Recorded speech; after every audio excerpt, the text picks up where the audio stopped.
Hallöchen ihr Lieben und willkommen. Für dieses Dreieckstuch beginnen wir mit einer Luftmaschenkette und 3 Luftmaschen. Danach machen wir einen Umschlag, gehen in die erste Masche zurück, ich nehme die untere einzelne Schlaufe, hole den Faden durch und masche ein Stäbchen ab. Wenn wir das Ganze dann unten zuziehen, haben wir ein kleines Loch, durch das wir durchhäkeln können, einen kleinen Kreis gezaubert. Als nächstes kommen 3 Luftmaschen. Und nun stechen wir in dieses Loch ein mit einem Umschlag und häkeln nochmal 2 Stäbchen dort hinein. Einfach in das Loch einstechen, 2 Stäbchen häkeln. Danach eine Luftmasche und nochmal in das Loch einstechen und dort 3 Stäbchen hineinhäkeln. Wobei wir das letzte Stäbchen seitlich in die Masche einstechen. Dort, wo unser Anfangsfaden rauskommt. Und dann haben wir somit unsere erste Reihe schon geschafft. Aus 3 Stäbchen, einer Luftmasche und 3 Stäbchen. Nach dieser Fächerreihe folgt eine Reihe mit V und Stäbchen. Wir beginnen immer mit einem Doppelstäbchen am Rand. Könnt ihr machen, müsst ihr nicht. Ich mache das, weil ich es schöner finde, bei meinen Dreieckstüchern lockere Ränder zu haben. Wenn wir mit einem Stäbchen anfangen, haben wir immer einen festen Rand, der sich so spannt. Die ganze Mitte vom Tuch ist schön locker und der Rand spannt sich wie ein Rahmen drum. Und um das zu vermeiden, häkle ich mit einem Doppelstäbchen den Anfang und sogar das Ende. Dazu beginne ich mit 4 Luftmaschen für ein Doppelstäbchen und 3 Luftmaschen zum Rüberkommen, also insgesamt 7 Luftmaschen, mache einen Umschlag und steche in die Masche der Steigeluftmaschen ein und häkle dort ein Stäbchen, sodass mein Anfangs-V aus einem Doppelstäbchen, 3 Luftmaschen und einem Stäbchen besteht. Danach eine Luftmasche und nun in die Lücke von der Gruppe ein Stäbchen um die Luftmasche häkeln. Eine Luftmasche und wir beenden die Reihe wieder so, wie wir begonnen haben. Wir machen einen Umschlag und gehen in die Steigeluftmaschen der Vorreihe in der 3. Masche von unten angezählt, stechen dort ein, häkeln ein Stäbchen, 3 Luftmaschen, nur anstatt 7 Luftmaschen machen wir jetzt nur 3, 2 Umschläge und stechen danach nochmal in die gleiche Masche ein und häkeln durch 2 Schlaufen, durch 2 Schlaufen und durch 2 Schlaufen. 3-mal durch 2 Schlaufen und haben somit auch wieder unser Doppelstäbchen gehäkelt. Und somit Anfang und Ende gleich. Kommen wir zur Reihe 3. Reihe 3 werden wieder diese Gruppen verteilt. Bei den Gruppen beginne ich nicht mit einem Doppelstäbchen, da reicht das ganz normale Stäbchen, und zwar Steigeluftmasche über Steigeluftmasche. Die nächsten beiden Stäbchen werden dann um die Kette herum gehäkelt. Dann kommt wieder eine Luftmasche dazwischen, 2 Stäbchen um die Kette herum und das dritte und letzte Stäbchen häkle ich in das letzte Stäbchen vom V hinein, damit die Gruppe auch schön dort bleibt, wo sie auch hingehört und sich nachher nicht zu sehr verschiebt. Danach fixieren wir das Ganze vor dem einzelnen Stäbchen, indem wir um die Kette stechen und eine feste Masche häkeln. Dann 2 Luftmaschen und eine feste Masche nach dem Stäbchen um die Kette häkeln. Somit haben wir einen kleinen Mini-Bogen über dem einzelnen Stäbchen der Vorreihe. Als nächstes ein Umschlag und nun kommt wieder die große Gruppe. Wir häkeln ins erste Stäbchen vom V ein Stäbchen hinein.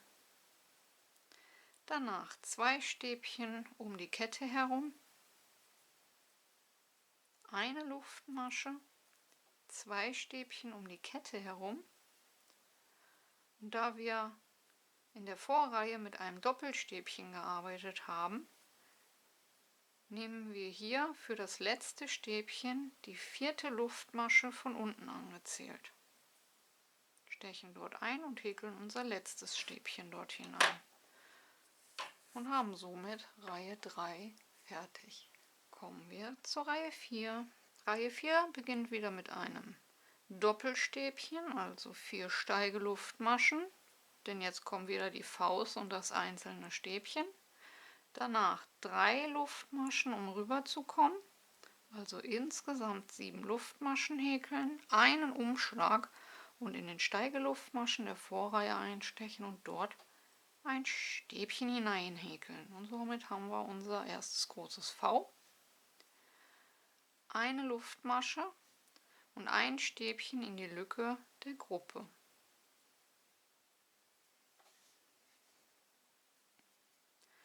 Eine Luftmasche und nun häkeln wir ein V in diesen kleinen Bogen hinein. Aus einem Stäbchen 3 Luftmaschen und einem Stäbchen. Eine Luftmasche, dann ein Stäbchen wieder in die Lücke der Gruppe,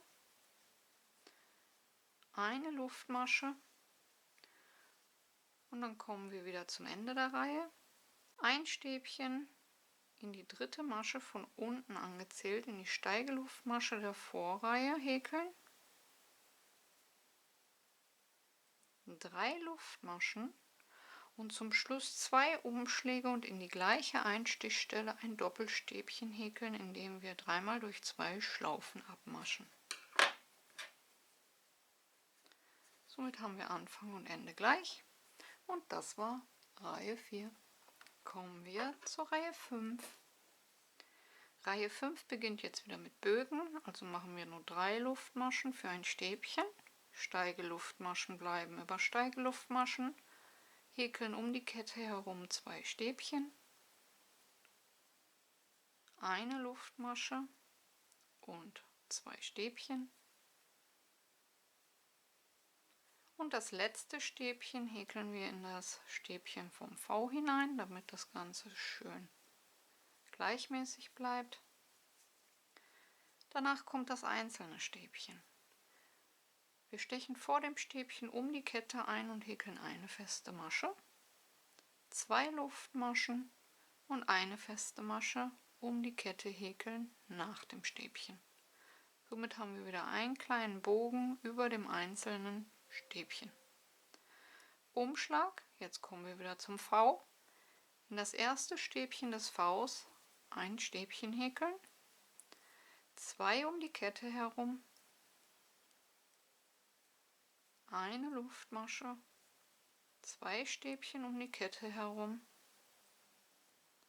und das dritte letzte Stäbchen in das letzte Stäbchen vom V häkeln. Danach kommt wieder das einzelne Stäbchen. Wir häkeln vor dem Stäbchen um die Kette herum eine feste Masche, 2 Luftmaschen und eine feste Masche nach dem Stäbchen um die Kette herum häkeln. So haben wir hier auch wieder unseren kleinen Bogen über dem einzelnen Stäbchen der Vorreihe. Und zu guter Letzt ins letzte V, ins erste Stäbchen ein Stäbchen häkeln. 2 Stäbchen um die Kette herum, eine Luftmasche, 2 Stäbchen um die Kette herum und wir beenden die Reihe, indem wir in die 4. Luftmasche von unten angezählt einstechen und unser letztes Stäbchen häkeln. Und das war Reihe 5. Ich zeige euch noch Reihe 6, das sind dann wieder die Vs. Wir beginnen wieder mit 7 Luftmaschen, 4 für ein Doppelstäbchen, 3 zum Rüberkommen, machen einen Umschlag stechen in die Steigeluftmaschen der Vorreihe ein und häkeln dort unser erstes Stäbchen. Eine Luftmasche und ein einzelnes Stäbchen in die Gruppe häkeln, in die Mitte. Eine Luftmasche, danach ein V in diesen kleinen Bogen, den wir über dem einzelnen Stäbchen gehäkelt haben, aus einem Stäbchen, 3 Luftmaschen und einem Stäbchen. Eine Luftmasche und wieder ein einzelnes Stäbchen in die Mitte der Gruppe, eine Luftmasche und ein V in den einzelnen kleinen Bogen über dem Stäbchen. Aus einem Stäbchen 3 Luftmaschen und einem Stäbchen. Eine Luftmasche, ein einzelnes Stäbchen in die Gruppe häkeln, eine Luftmasche und dann beenden wir das Ganze wie am Anfang. Wir stechen seitlich in der dritten Steigeluftmasche von unten angezählt ein, häkeln ein Stäbchen, 3 Luftmaschen, 2 Umschläge für ein Doppelstäbchen, gleiche Einstichstelle und 3 mal durch 2 Schlaufen das Ganze abhäkeln und somit die Reihe beenden. Und das war schon Reihe 6. So ihr Lieben, ab hier wiederholen sich immer nur Reihe 2 und 3, ganz einfach zu merken. Die V-Reihen beginne und beende ich mit einem Doppelstäbchen, damit mein Tuch im Gesamten keinen Rahmen bekommt, sondern schön locker bleibt. Könnt ihr machen, müsst ihr nicht. Ihr könnt auch mit Stäbchen häkeln, ihr werdet aber merken, dass der Rand dann sehr stramm wird. Die Reihen mit den Gruppen beginne und beende ich mit ganz normalen Stäbchen. Da achte ich nur darauf, dass ich das erste und das letzte Stäbchen der Gruppe immer mit dem V der Vorreihe fixiere. Über die einzelnen Stäbchen kommt immer eine feste Masche davor, eine feste Masche danach und der kleine Bogen wird mit 2 Luftmaschen erzeugt. Und ich finde, dieses Muster an sich ist ziemlich leicht zu merken, die 2 Reihen, und ergibt auf Masse eine wunderschöne Optik. Dabei nehme ich euch selbstverständlich mit und dann sehen wir uns noch zum Endergebnis. Bis gleich.